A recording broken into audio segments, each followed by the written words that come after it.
شروع اللہ کے نام سے جو بے انتہا مہربان اور رحم فرمانے والا ہے۔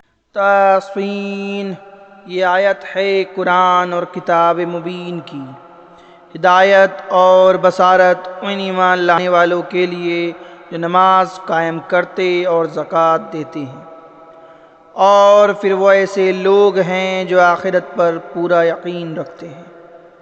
حقیقت یہ ہے کہ جو لوگ آخرت کو نہیں مانتے ان کے لیے ہم نے ان کے کرتوتوں کو خوشنما بنا دیا ہے، اس لیے وہ بھٹکتے پھرتے ہیں۔ یہ وہ لوگ ہیں جن کے لیے بری سزا ہے اور آخرت میں یہی سب سے زیادہ خسارے میں رہنے والے ہیں۔ اے نبی، بلا صبح تم یہ قرآن ایک حکیم و علیم ہستی کی طرف سے پا رہے ہو۔ انہیں اس وقت کا قصہ سناؤ جب موسیٰ نے اپنے گھر والوں سے کہا کہ مجھے ایک آگ سی نظر آئی ہے، میں ابھی یا تو وہاں سے کوئی خبر لے کر آتا ہوں یا کوئی انگار چن لاتا ہوں تاکہ تم لوگ گرم ہو سکو۔ وہاں جو پہنچا تو ندا آئی کہ مبارک ہے وہ جو اس آگ میں ہے اور جو اس کے ماحول میں ہے، پاک ہے اللہ سب جہان والوں کا پروردگار۔ اے موسیٰ، یہ میں ہوں اللہ، زبردست اور دانا، اور پھینک تو ذرا اپنی لاٹھی۔ جو ہی کہ موسیٰ نے دیکھا لاٹھی سانپ کی طرح بل کھا رہی ہے تو پیٹھ پھیر کر بھاگا اور پیچھے مڑ کر بھی نہیں دیکھا۔ اے موسیٰ، ڈرو نہیں، میرے حضور رسول ڈرا نہیں کرتے الا یہ کہ کسی نے قصور کیا ہو، پھر اگر برائی کے بعد اس نے بلائی سے بدل لیا تو میں معاف کرنے والا مہربان ہوں۔ اور ذرا اپنا ہاتھ اپنے گریبان میں تو ڈالو، چمکتا ہوا نکلے گا بغیر کسی تکلیف کے۔ یہ دو نشانیاں میں سے ہیں فرعون اور اس کی قوم کی طرف لے جانے کے لیے، وہ بڑے بدکار لوگ ہیں۔ مگر جب ہماری کھلی کھلی نشانیاں ان لوگوں کے سامنے آئی تو انہوں نے کہا کہ یہ تو کھلا جادو ہے۔ انہوں نے سراسر ظلم اور غرور کی راہ سے ان نشانیوں کا انکار کیا، حالانکہ دل ان کے قائل ہو چکے تھے۔ اب دیکھ لو کہ ان مفسدوں کا انجام کیسا ہوا۔ دوسری طرف ہم نے داؤد و سلیمان کو علم عطا کیا اور انہوں نے کہا کہ شکر ہے اس خدا کا جس نے ہم کو اپنے بہت سے مومن بندوں پر فضیلت عطا کی۔ اور داؤد کا وارث سلیمان ہوا۔ اس نے کہا، اے لوگو، ہمیں پرندوں کی بولیاں سکھائی گئی ہیں اور ہمیں ہر طرح کی چیزیں دی گئی ہیں، بے شک یہ اللہ کا نمایاں فضل ہے۔ سلیمان کے لیے جن اور انسانوں اور پرندوں کے لشکر جمع کیے گئے تھے اور وہ پورے ضبط میں رکھے جاتے تھے۔ ایک مرتبہ وہ ان کے ساتھ کوچ کر رہا تھا، یہاں تک کہ جب یہ سب چونٹیوں کی وادی میں پہنچے تو ایک چونٹی نے کہا، اے چونٹیوں، اپنے بلوں میں گھس جاؤ، کہیں ایسا نہ ہو کہ سلیمان اور اس کے لشکر تمہیں کچل ڈالے اور انہیں خبر بھی نہ ہو۔ سلیمان اس کی بات پر مسکراتے ہوئے ہنس پڑا اور بولا، اے میرے رب، مجھے قابو میں رکھ کہ میں تیرے اس احسان کا شکر ادا کرتا رہوں جو تو نے مجھ پر اور میرے والدین پر کیا ہے، اور ایسا عمل صالح کروں جو تجھے پسند آئے، اور اپنی رحمت سے مجھ کو اپنے صالح بندوں میں داخل کر۔ ایک اور موقع پر سلیمان نے پرندوں کا جائزہ لیا اور کہا، کیا بات ہے کہ میں فلاں ہدہد کو نہیں دیکھ رہا ہوں، کیا وہ کہیں غائب ہو گیا ہے؟ میں اسے سخت سزا دوں گا یا ذبح کر دوں، ورنہ اسے میرے سامنے معقول وجہ پیش کرنی ہوگی۔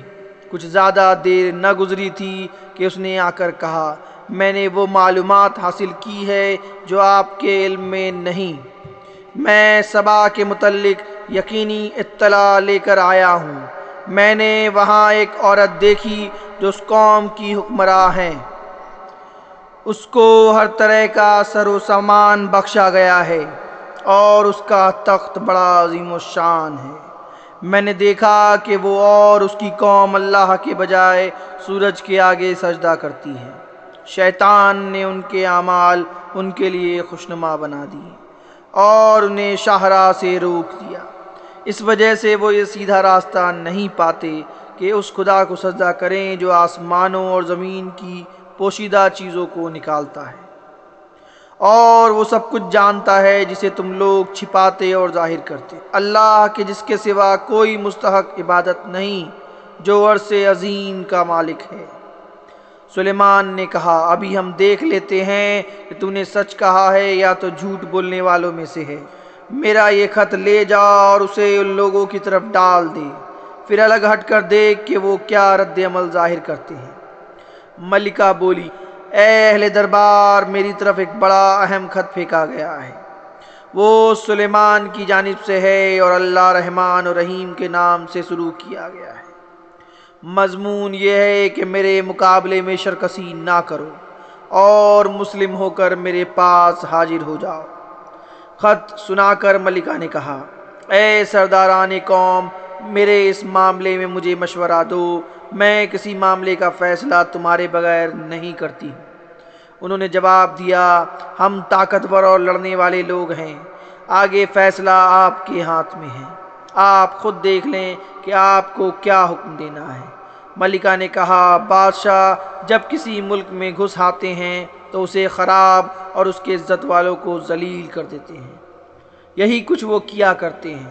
میں ان لوگوں کی طرف سے ایک ہدیہ بھیجتی ہوں، پھر دیکھتی ہوں کہ میرے ایلچی کیا جواب لے کر پلٹتے ہیں۔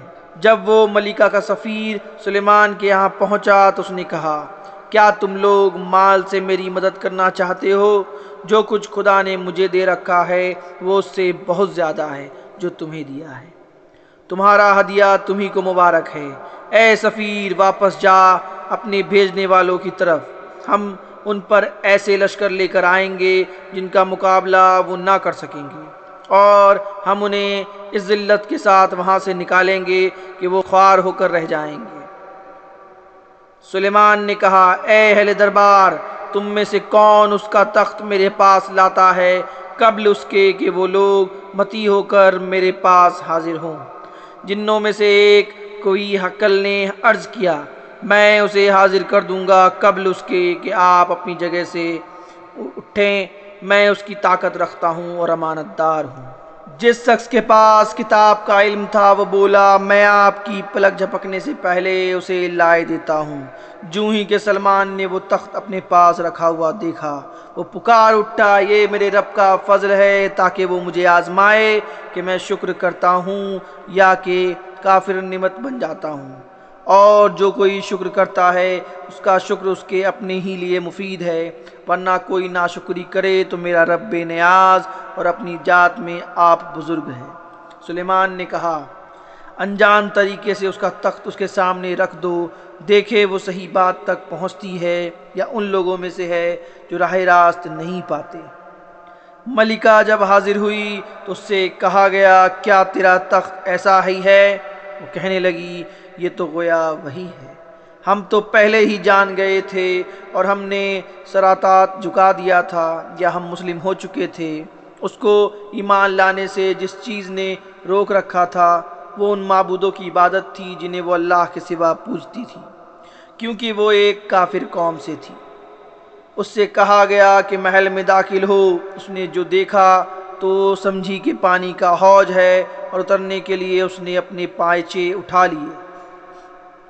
سلیمان نے کہا یہ شیشے کا چکنا فرش ہے۔ اس پر وہ پکار اٹھی اے میرے رب، آج تک میں اپنے نفس پر بڑا ظلم کرتی رہی اور اب میں نے سلیمان کے ساتھ اللہ رب العالمین کی اطاعت قبول کر لی۔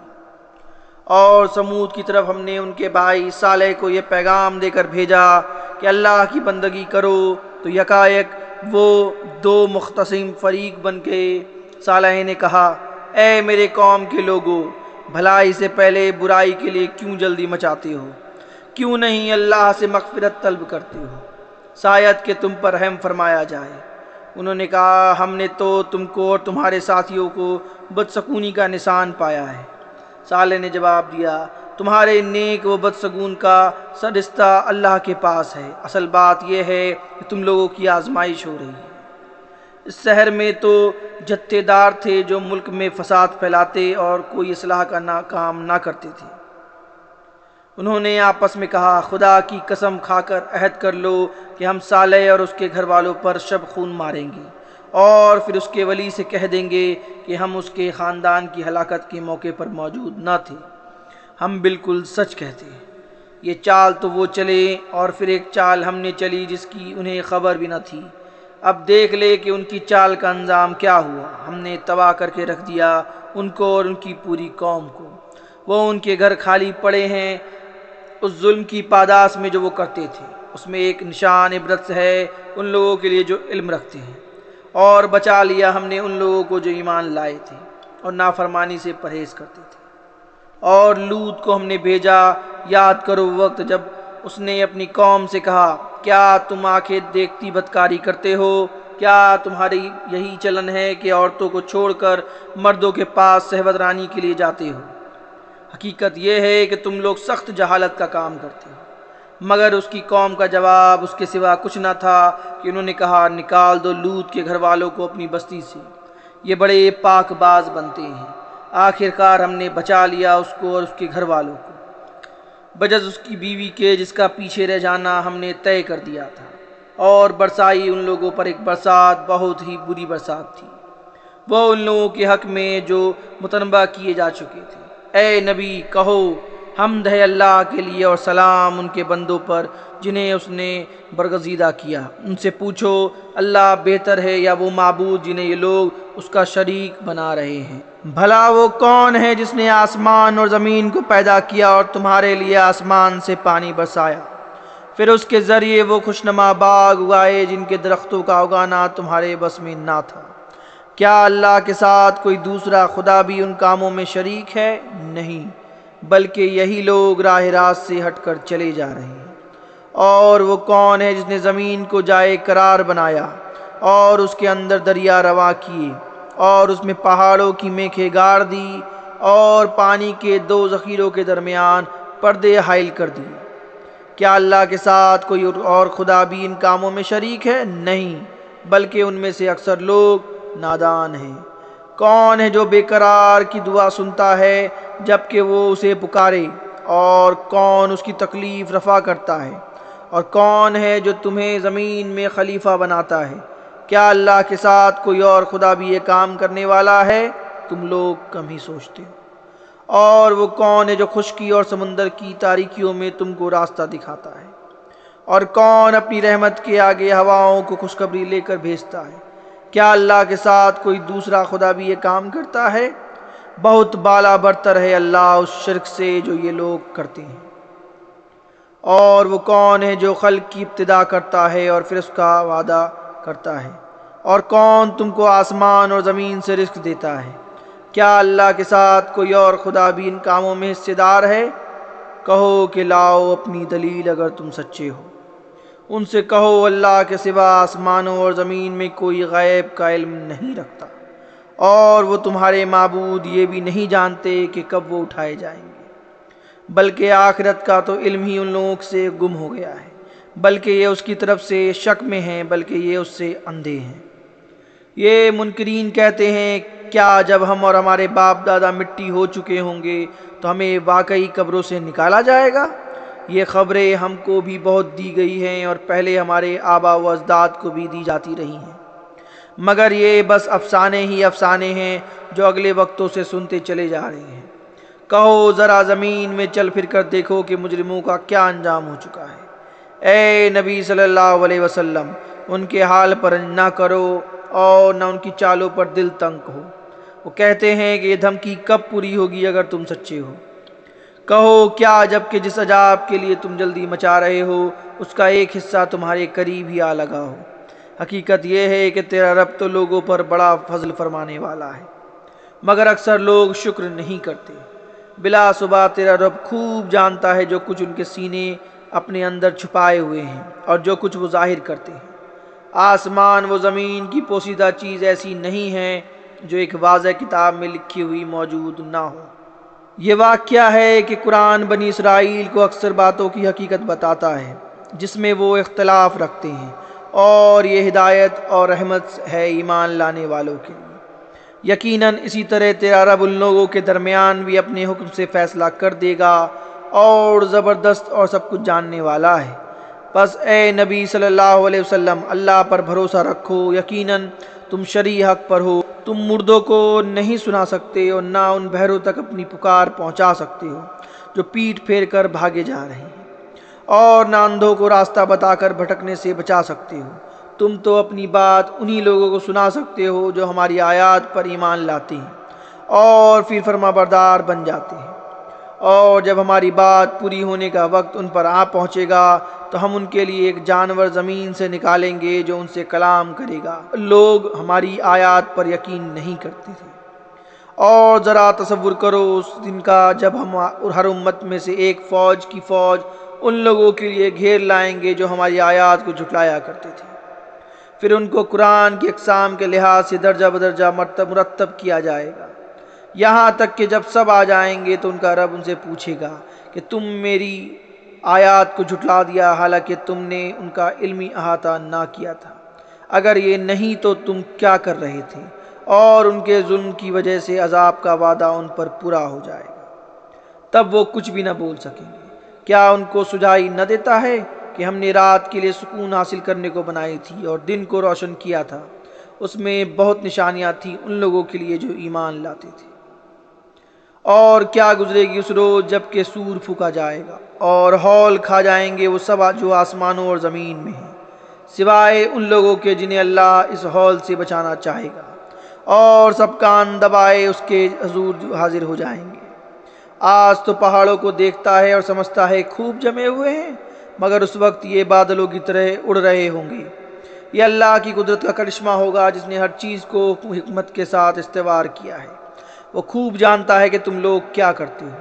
جو شخص بھلائی لے کر آئے گا اسے اس سے زیادہ بہتر صلہ ملے گا، اور ایسے لوگ اس دن کے ہول سے محفوظ رہیں گے۔ اور جو برائی لیے ہوئے آئے گا ایسے سب لوگ اوندھے منہ آگ میں پھینکے جائیں گے۔ کیا تم لوگ اس کے سوا کوئی اور جزا پا سکتے ہو کہ جیسا کرو ویسا بھرو؟ اے نبی ان سے کہو مجھے تو یہی حکم دیا گیا ہے کہ اس شہر مکہ کے رب کی بندگی کروں جس نے اسے حرم بنایا اور جو ہر چیز کا مالک ہے۔ مجھے یہ حکم دیا گیا ہے کہ میں مسلم بن کر رہوں اور یہ قرآن پڑھ کر سناؤں۔ اب جو ہدایت اختیار کرے گا وہ اپنے ہی بھلے کے لیے ہدایت اختیار کرے گا، اور جو گمراہ ہوا اس سے کہہ دو کہ میں تو بس خبردار کرنے والا ہوں۔ ان سے کہو تعریف اللہ ہی کے لیے ہے، ان قریب وہ تمہیں اپنی نشانیاں دکھا دے گا اور تم انہیں پہچان لو گے۔ تیرا رب بے خبر نہیں ہے ان اعمال سے جو تم لوگ کرتے ہو۔